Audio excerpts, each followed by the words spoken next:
First Contact's Aftermath. The Archean surveillance probe detected nothing but silence as it approached the third planet of the unremarkable yellow star. High Commander Zextal clicked his mandibles in frustration, studying the readings for the fourth time. According to their intelligence, this world should have been broadcasting a cacophony of primitive radio signals into space. Instead, there was nothing but carefully regulated quantum communications that their most advanced systems could barely detect. "Impossible," he muttered, his crystalline eyes reflecting the holographic display. The humans were supposed to be centuries behind a collective in technological development. Every assessment, every prediction, every calculation had painted them as an emerging civilization, barely capable of reaching their own moon. The truth proved far more unsettling. The probe's sensor suite suddenly registered movement. From behind Earth's moon, a vessel emerged, sleek, dark, and impossibly advanced. It moved with a grace that defied their understanding of physics, leaving no energy signature, no radiation trail, nothing that their systems could track. "High Commander," his second-in-command's voice trembled slightly. "We're receiving a transmission." The message that appeared on their screens was simple, yet it sent chills through Zextal's exoskeleton. "We've been expecting you." The entire Archean command center fell silent as data streams from their long-range sensors confirmed what should have been impossible. Earth's orbital space was alive with technology far beyond their comprehension. What they had initially dismissed as debris or sensor artifacts revealed themselves to be vast networks of quantum-linked satellites, each one more advanced than the collective's best military installations. "They've been watching us," Lieutenant Krell whispered, her sensor stalks trembling. "All these cycles, while we studied them. They were studying us." Zextal finished, his voice hollow. The realization hit him like a gravitational wave. Every radio broadcast they'd intercepted, every primitive space launch they'd observed, it had all been an elaborate deception. The humans had hidden their true capabilities behind a veil of technological infancy. The vessel that had emerged from behind Earth's moon made no aggressive moves, but its mere presence represented a fundamental shift in the galaxy's power structure. Its hull seemed to drink in light itself, covered in materials that the collective's most advanced sciences couldn't begin to analyze. "They're requesting direct communication," his communications officer announced, uncertainty clear in their harmonics. "Video and audio." Zextal straightened his posture, knowing that this moment would be recorded in history. "Accept," he commanded, preparing himself for first contact with a species that had just shattered every preconception the collective held about technological progression. The face that appeared on their main display was disarmingly human, a female with graying hair and eyes that held centuries of wisdom. "High Commander Zextal," she spoke, her words perfectly translated. "I am Director Sarah Chen of the Earth Defense Initiative. We apologize for the deception, but we needed to understand your intentions before revealing ourselves." "How?" The question escaped before Zextal could maintain his diplomatic composure. "Your species was launching chemical rockets less than 50 cycles ago." A small smile crossed the director's face. "That's a long story, Commander. One that begins with a simple truth. Humanity learned very early that in a galaxy full of predators, sometimes the best defense is to appear harmless while preparing for the worst." The quiet revolution. The Archean Collective's emergency council chamber hadn't been used in over 300 cycles. Now, it was filled to capacity as representatives from every member species gathered to address what many were already calling the greatest intelligence failure in galactic history. High Commander Zextal stood before them, his exoskeleton dulled with stress as he delivered his report. The holographic displays behind him showed images that defied explanation. Human vessels that could manipulate space-time itself, defense systems that made their most advanced weapons look like children's toys, and infrastructure that suggested humanity had mastered technologies the collective had only theorized about. "They didn't just hide their advancement," he explained, his voice resonating through the chamber. "They actively crafted a false image of their civilization. Every primitive satellite we detected was placed deliberately. Every leaked transmission was carefully designed to paint a picture of a species barely reaching for the stars. The council erupted in a cacophony of voices and harmonic frequencies. Supreme Counselor Vexmar raised all four of her limbs for silence. "What are their demands?" she asked, fear evident in her bioluminescent patterns. Sextil's answer shocked the chamber into silence. "They have made none. Director Chen has invited a delegation to Earth for..." He paused, checking his translation. "Coffee and conversation about the future." The meeting that followed would reshape galactic civilization forever. Inside a vast chamber within Mount Everest, representatives from the Arxian Collective found themselves surrounded by displays of human technological achievement that bordered on the miraculous. Quantum computers that operated beyond theoretical limits, AI systems that danced through dimensions their scientists hadn't even discovered, and energy production methods that violated what they thought were universal constants. But it was the coffee that truly terrified them. "You mean you deliberately ingest a psychoactive stimulant for pleasure?" Counselor Vexmar asked, her translator struggling to convey her horror. Director Chen smiled, taking another sip from her steaming cup. "We're a species of contradictions, Counselor. We seek peace through strength, advance through adversity, and find comfort in controlled chaos. Coffee is just one small example." The human delegation had arranged their meeting place specifically to make a point. Every piece of technology on display, every demonstration of capability, served to underscore a simple message. Humanity had surpassed the collective in ways they couldn't even comprehend. Echoes of silence. The Arxian Military Intelligence Center worked overtime, trying to understand how they'd missed humanity's advancement. Analyst Kexv pored over historical data, searching for the moment when everything changed. The holographic timeline before him stretched back centuries, filled with carefully crafted deceptions and masterfully hidden truths. "There," he whispered, his sensor stalks rigid with excitement. The turning point. The timeline highlighted a period roughly 200 Earth years ago. A seemingly ordinary solar flare had bathed the planet in radiation. The humans had reported minimal damage, attributing their survival to lucky circumstances. But Kexv now saw what his predecessors had missed. That wasn't a natural solar flare. It was first contact with something else, something that had recognized humanity's potential and decided to help them evolve. The evidence was subtle but undeniable. After that event, human advancement had accelerated exponentially, though they had hidden it masterfully. Their apparent technological progress remained steady and unremarkable, but beneath the surface, they were making quantum leaps in understanding. "Sir," his assistant interrupted, "you need to see this. We've finally decoded some of their deeper quantum communications." The data that scrolled across their screens told a story far more profound than anyone had imagined. Humanity hadn't just advanced technologically. They had fundamentally altered their relationship with reality itself. Their AI systems weren't just tools. They were partners in consciousness, extending human awareness across dimensions the collective hadn't known existed. Meanwhile, in Earth orbit, Director Chen was conducting another tour for Arxian dignitaries. Their ship passed through a field of what appeared to be simple communication satellites. "These," she explained, "are part of our early warning system." "Early warning?" High Commander Zextal asked. "Against what?" Chen's expression grew serious. "There are things in this galaxy far more dangerous than the collective, Commander. Things that have been watching all of us for a very long time. We've been preparing not just for you, but for them." The implication sent shivers through the Arxian delegation. Humanity hadn't developed their technologies out of aggression or ambition.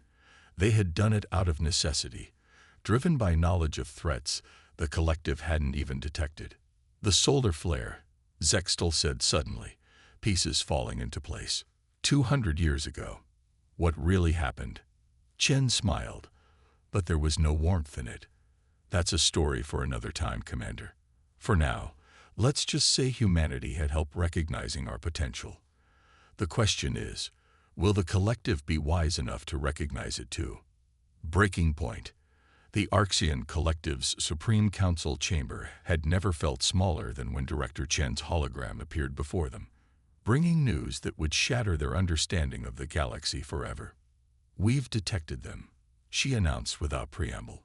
"The entities that first contacted us 2 centuries ago have returned, and they're not alone."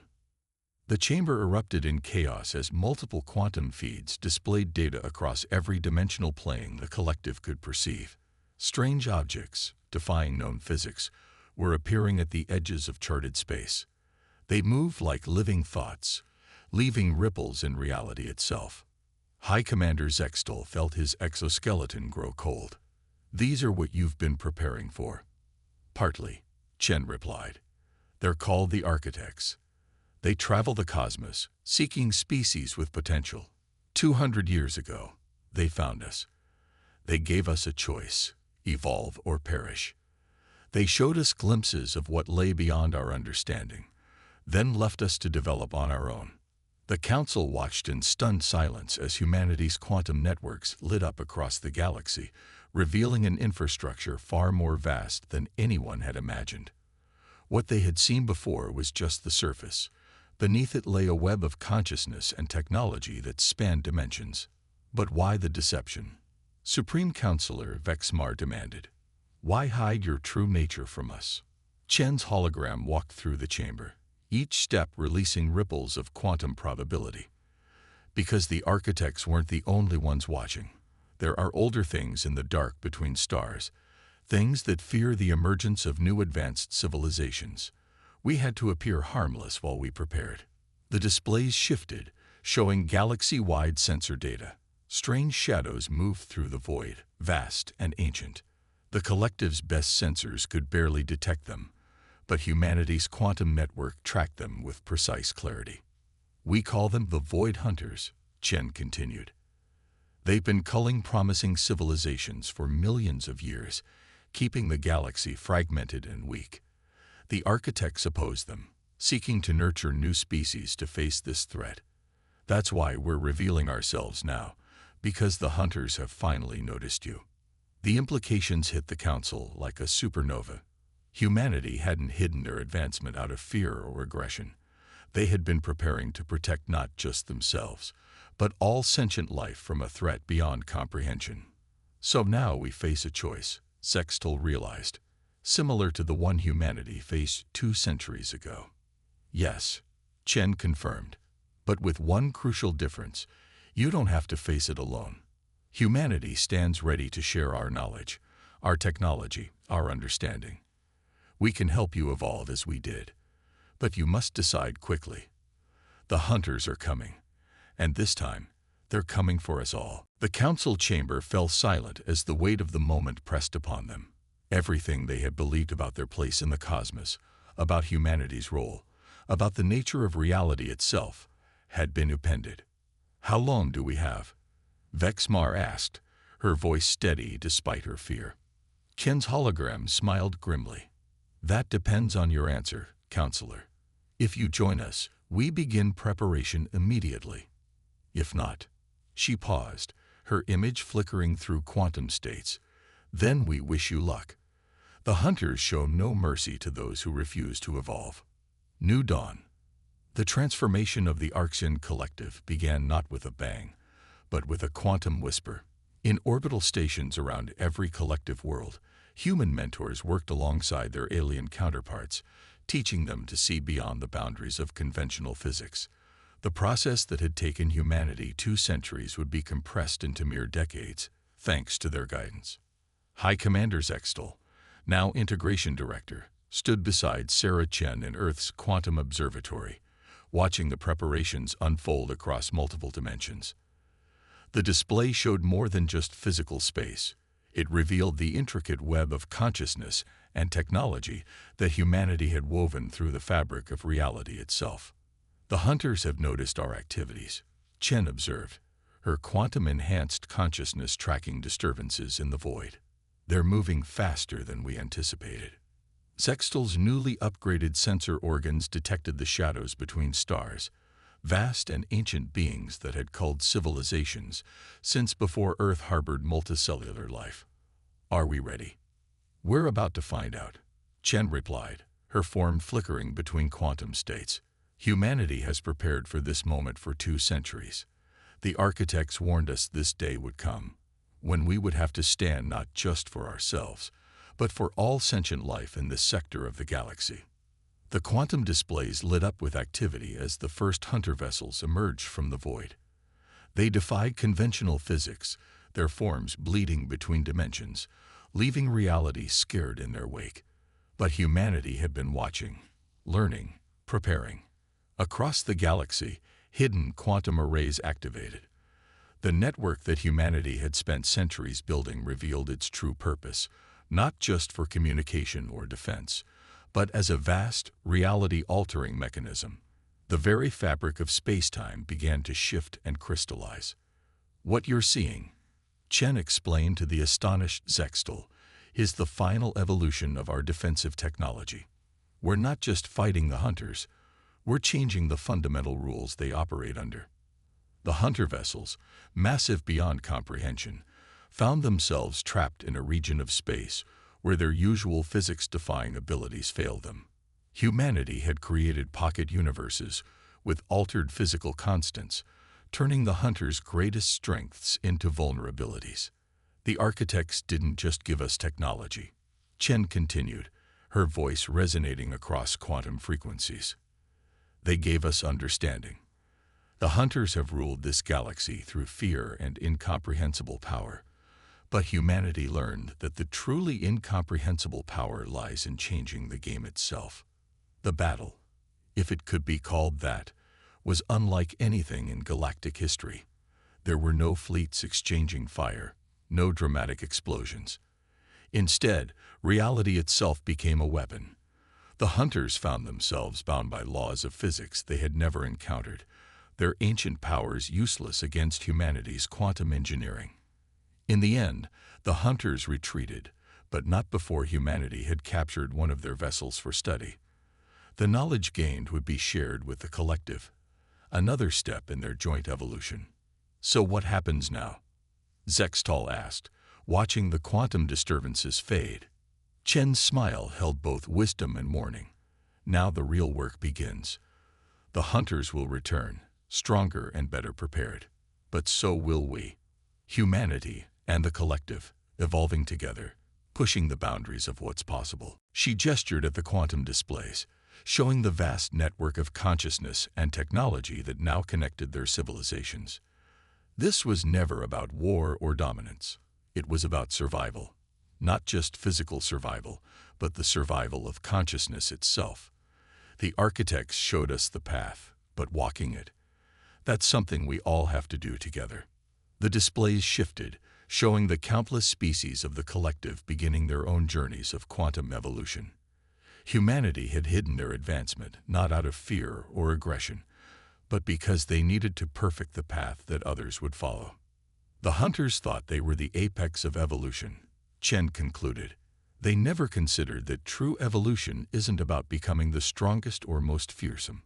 It's about transcending the very concepts of strength and fear.